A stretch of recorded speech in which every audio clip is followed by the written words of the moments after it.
the stranger with steel in his eyes. It was 6:47 a.m. when Lisa Parker flipped the open sign on the front door of her nearly empty diner. The sign squeaked the same way it had for the last 40 years. That old red neon light buzzed against the morning silence, barely visible through the heavy fog rolling across Millfield's lonely Main Street. She was alone in the building, same as every morning. Her regulars wouldn't start arriving until 7:30. And even then, maybe 4 or 5 on a good day. The town was slowly dying, a quiet kind of dying. Stores were shutting down. The auto repair guy had left a month ago. People whispered about moving, but Lisa didn't have that option. Not when her father, Frank Parker, was still in the Millfield Care Center with tubes in his nose and no memory of the daughter who came every night to read him the newspaper. Lisa poured herself a cup of lukewarm coffee from a chipped carafe and took a seat at the counter. Her fingers ached from yesterday's double shift. Her knees throbbed from standing too long. Her hair was tied back in a lazy bun, and her apron still had the faded Parker's Diner logo on the chest. She was 33 years old. With a nursing degree she packed away the day her father collapsed on the kitchen floor. This was her life now. Waffles and whispers, until the bell above the door rang. And everything changed. The man who entered wasn't the kind of person you just glance at and forget. He was huge, at least 6'5", with a chest like a barrel and arms roped with muscle. Leather jacket, old and worn. Boots that left mud stains on the tile floor. A thick, gray beard framed his face like wild steel wool. And over one eye, a faint scar cut across his brow like a lightning bolt. But it was the patch on his back that made Lisa freeze. A Hell's Angel. The words curved in white above a skull with flaming wings. The most feared motorcycle club in America. And he was standing in her doorway, alone. Lisa's fingers tightened on her coffee cup. The last time a biker came through Millfield, the sheriff made a show of escorting him out with 3 squad cars and a shotgun. No one moved. Not even the flies buzzing near the window dared to break the tension. But Lisa did. She stood up and walked to the counter like she'd done 1,000 times. Her voice was steady when she spoke. "Table or counter, sir?" The man grunted. "Counter's fine." He sat at the far end, 2 seats away from anyone else. His boots scraped the tile. The entire place felt colder. Lisa reached for a menu, but he waved it off. Just coffee. Black. And maybe eggs, if they're not powdered. She gave a small smile. "We crack 'em fresh. You'll be fine." As she turned to pour the coffee, she noticed something odd. His hands were shaking. Not from cold. Not from nerves. This was something deeper. Lisa had seen it before, on cancer patients waiting for test results. On soldiers who hadn't adjusted to being home. There was pain behind his eyes. Real pain. He sipped his coffee slowly. No sugar. No cream. Just heat and silence. Then he spoke quietly. "I'm on my way to Riverside Hospital. My daughter's in ITU. 3rd surgery in a week." Lisa paused. She didn't know what to say. So she didn't say anything. She just brought his eggs, sunny side up, and left him alone. Scene transition. Building the conflict. That would have been the end of it. Just another stranger passing through. But then the local cops walked in. Officer Denny and Officer Brooks. Regulars who usually came in for coffee and donuts. They spotted the biker in seconds, and everything about their body language changed. Brooks whispered something to Denny, and the two approached slowly, hands already brushing the sides of their holsters. "Morning," Denny said, smiling too wide. "Didn't expect to see you in our town." The biker didn't look up, just eating. "You mind showing some ID?" Brooks asked, more forcefully. "Got some alerts about outlaw MCs coming through this week." Lisa stepped forward. Her hands were steady, but her voice carried just enough steel. "He's a customer. You got a reason to stop him."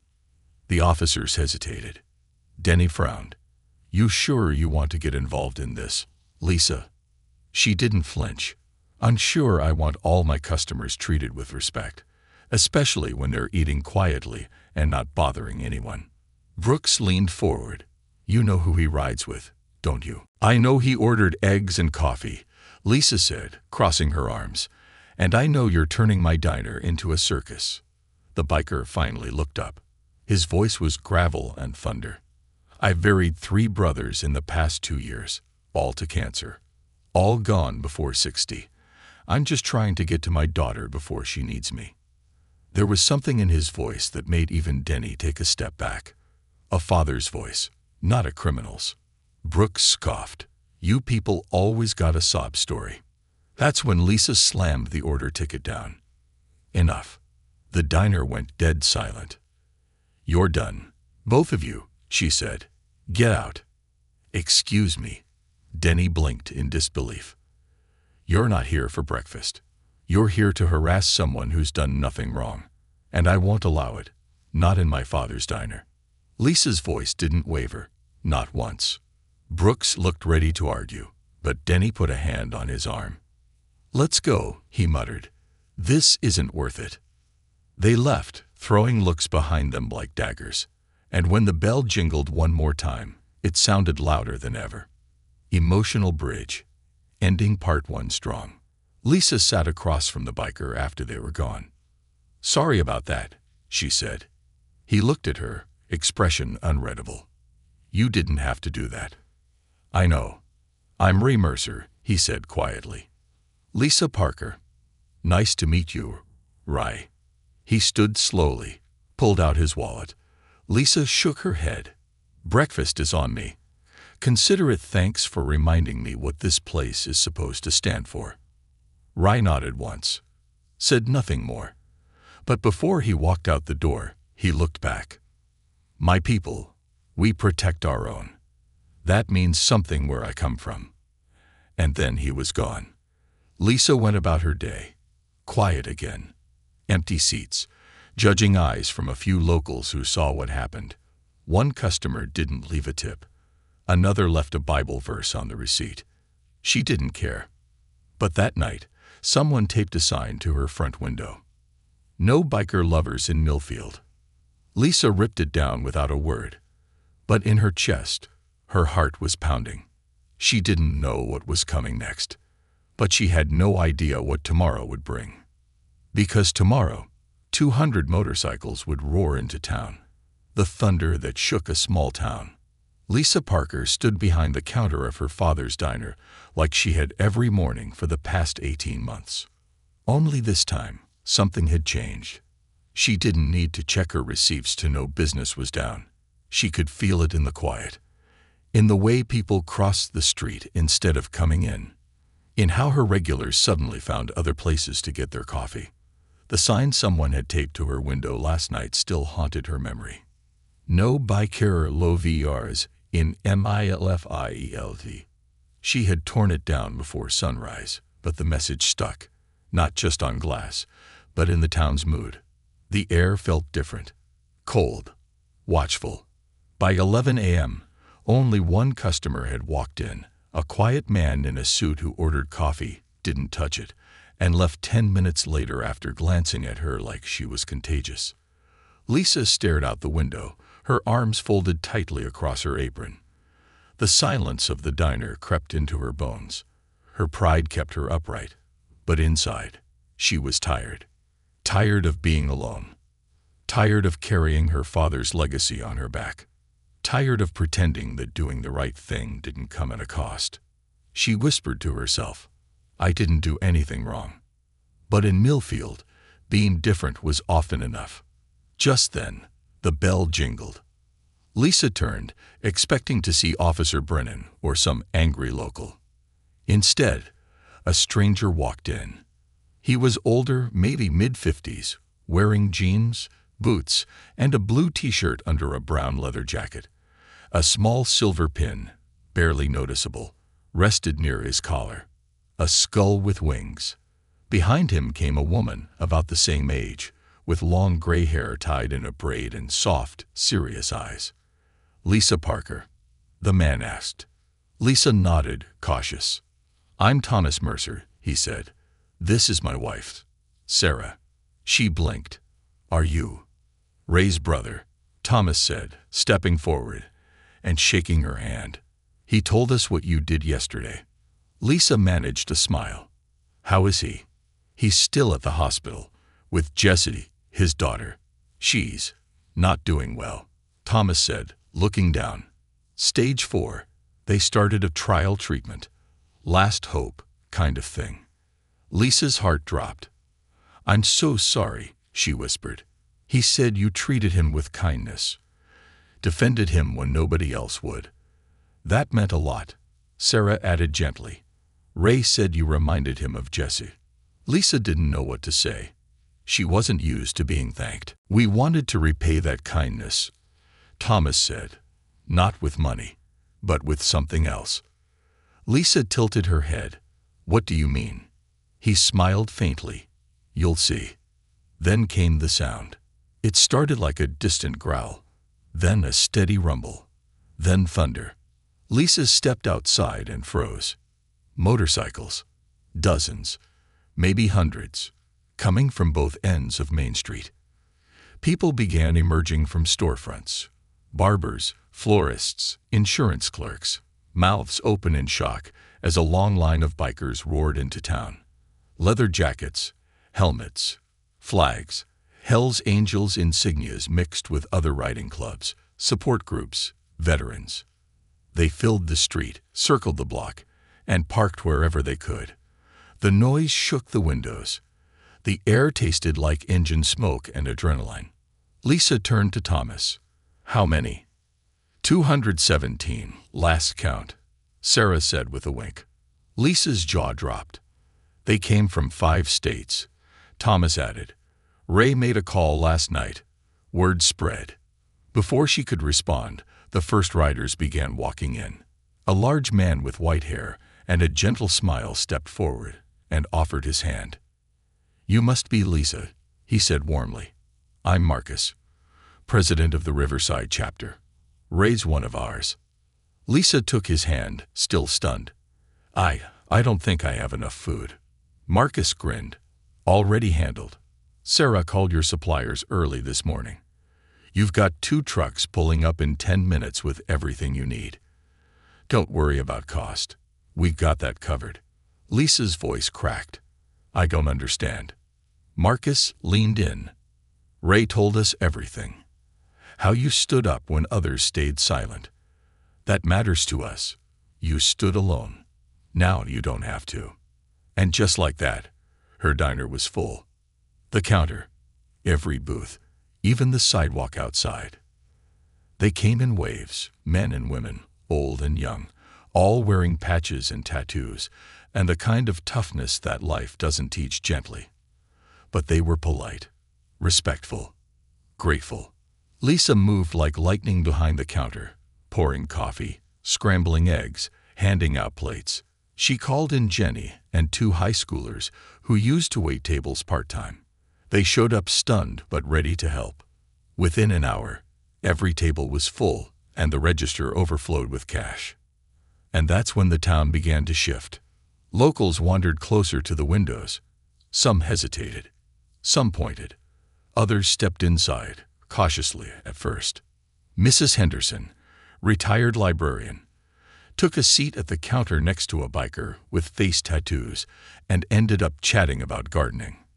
Dave Wilson, one of Lisa's oldest customers, shook hands with a Vietnam vet who rode up from Kansas. By 3 p.m., the diner had transformed into a community festival. Someone brought out a speaker. Music played from bikes. Neighbors talked to strangers. Kids admired the motorcycles lined up outside. And then, Ray returned. He stood in the doorway, his jacket slung over one shoulder, his eyes heavy but alive. Hope I'm not too late, he said with a small smile. Lisa rushed over and hugged him without thinking. How's Jessie? She opened her eyes this morning, he said, his voice trembling. Treatment's working. Doctor says it's too soon to celebrate, but it's the first good news in months. Lisa wiped a tear and smiled. She's tough, like her dad. Rai reached into his jacket and pulled out a small envelope. She made this for you, said she wanted you to have it. Lisa opened it. Inside was a drawing, a crayon picture of a diner, with people laughing, bikers smiling, and a girl in a hospital bed waving from the window. On the back, in childish writing, "Thank you for protecting my daddy, Jesse." Lisa pressed the note to her heart. For a moment, everything, the fear, the loneliness, the judgment, faded. All that remained was love. And just as the sun began to set, Marcus stood up and raised his voice. To the people of Millfield, he announced, "We're putting this town on our map. Parker's Diner is now an official stop for every ride we do." The bikers erupted in cheers. And more importantly, he added, turning to Lisa, "This diner is under our protection now. Anyone who messes with it, messes with all of us." He turned to the locals. That clear? Even Officer Taylor, who had arrived quietly and was sitting at a corner booth, nodded. Lisa felt her knees shake, not from fear, but relief. For the first time, in a long time, she didn't feel alone. The vest behind the counter. The smell of coffee, sizzling bacon, and fresh apple pie clung to the air long after sunset had bathed Millfield in golden light. Parker's Diner, just a few hours ago, nearly empty and on the brink of closing, was now louder and livelier than it had been in years. Lisa Parker moved between tables with energy she didn't know she had. One biker held a toddler on his knee, showing him how to rev an imaginary engine. A tough-looking woman in a leather vest chatted about sewing with Mrs. Henderson, the retired librarian. A group of teenagers sat wide-eyed near the window, listening to a biker tell stories of riding across 3 countries. And outside, the street still thundered with motorcycle engines. Lisa had never seen her town like this, or her diner. And then something happened that changed everything again. As Lisa handed off a tray of cherry pies, she turned to find Ree Mercer standing beside her. He looked tired, but his eyes held something new, something she hadn't seen the day before. "Hope. She's asking for you," he said. Lisa blinked. "Jesse?" He nodded. "She's still at Riverside. But today, when she woke up, she asked about the lady from the diner. I told her about how you stood up for me. She said," he swallowed hard, "she said you reminded her of Mom." Lisa's throat tightened. "I'll come visit her soon," she said gently. "She'd like that." They stood in silence a moment, the sounds of laughter and engines echoing around them. Then Rai reached into his pocket and pulled out a small box. "I brought you something," he said. Lisa opened it and gasped. Inside was a pin, a small polished silver piece shaped like angel wings wrapped around a coffee cup. The letters FOA were engraved in tiny script beneath it.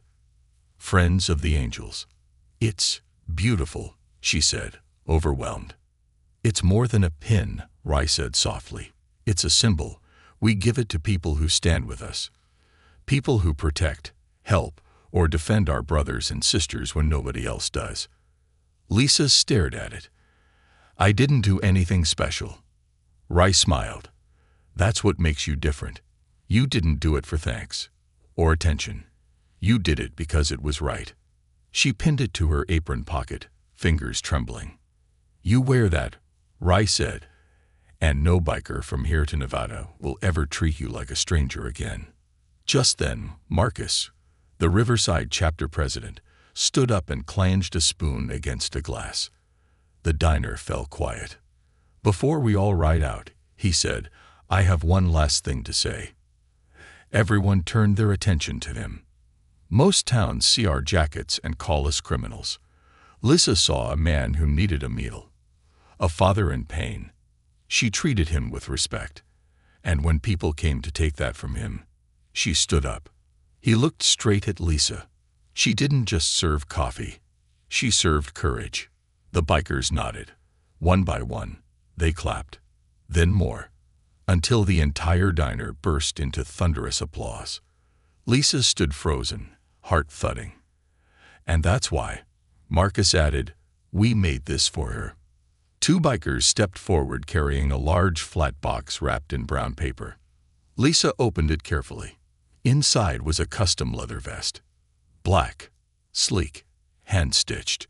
On the back, embroidered in crimson and silver, it read, Parker's Diner, Friends of the Angels. Below it was the same symbol from the pin, the coffee cup with angel wings. Lisa's hand flew to her mouth. I don't know what to say. Just keep doing what you do, Marcus said. You reminded this town, and us, that judging someone by their jacket is easy, but treating them with kindness, that's brave. Lisa hung the vest behind the counter, next to her father's old apron. It stayed there, a badge of honor, a symbol of the day everything changed. 2 weeks later, the boycott had vanished overnight. In fact, Lisa had to hire 2 new servers just to keep up with business. Every Thursday, bikers passed through on their way to rides. The diner became a gathering point, not just for Hell's Angels, but for veterans, long-haul truckers, and lonely riders who heard about the woman who made space for everyone. Even Officer Taylor began stopping by again, quieter now, more respectful. He never apologized out loud, but his behavior spoke volumes. Brennan, however, transferred within a week. Whether it was by his choice or someone else's, no one ever asked. One morning, Lisa arrived early to unlock the diner and found a letter taped to the door. It was from a woman named Lena, whose son had been saved years ago by a biker when his car flipped on the highway. She wrote, I never told anyone because I was afraid what people would think. But after what you did, I finally told my son the truth. You reminded me that kindness doesn't wear a uniform. It wears a heart. Lisa tucked the letter into her apron pocket. It stayed there for days. 3 months later, autumn came quickly. The leaves outside the diner turned gold and red, swirling around the motorcycles still parked along the curb. And one day, Jessie Mercer walked into the diner, alive, smiling, wearing a knit beanie and holding her father's hand. She was pale, and her steps were slow, but she was there. Lisa knelt beside her booth, tears in her eyes. I've heard so much about you, she said. Jessie grinned. You're shorter than I pictured. Lisa laughed, wiping her cheek. And you're tougher than anyone I've ever met. They shared a milkshake. Lisa made it herself. And when Jessie left, she handed Lisa the small photo. It was a hand-drawn picture of the diner. Again, but this time, she had drawn Lisa with a cape. You're my superhero, it said. Final scene. Full circle. One chilly morning, as Lisa closed up the register, a customer she didn't recognize walked in. Quiet, nervous, alone. Leather jacket, faded jeans, hesitant eyes. Lisa smiled and poured him a coffee. Riding through? She asked. He nodded. Heard this was a safe place. Lisa slid the cup across the counter. It always will be. The man looked down at the coffee, then up at the vest hanging on the wall. His expression changed. Respect. Relief. Recognition. Outside, 2 more bikes rolled up. Lisa moved to the griddle with a smile. Flipped 2 pancakes. Checked the pie. The bell jingled again. New faces. More stories. And just behind the counter, 2 things hung proudly, side by side. Her father's apron, and a leather vest that said Parker's Diner, Friends of the Angels. Sometimes all it takes is one moment, one act of kindness, one person willing to stand when everyone else stays quiet. Lisa Parker didn't change the world with a protest sign or a speech. She changed it with coffee, courage, and compassion. And that's why bikers from across the country ride to Millfield. Not just for the pancakes, but for the woman who reminded an entire town that being brave doesn't always mean being loud. Sometimes, it just means not looking away. If you love this story, hit that like button, subscribe, and share it with someone who needs to hear that kindness still matters. We'll see you in the next one.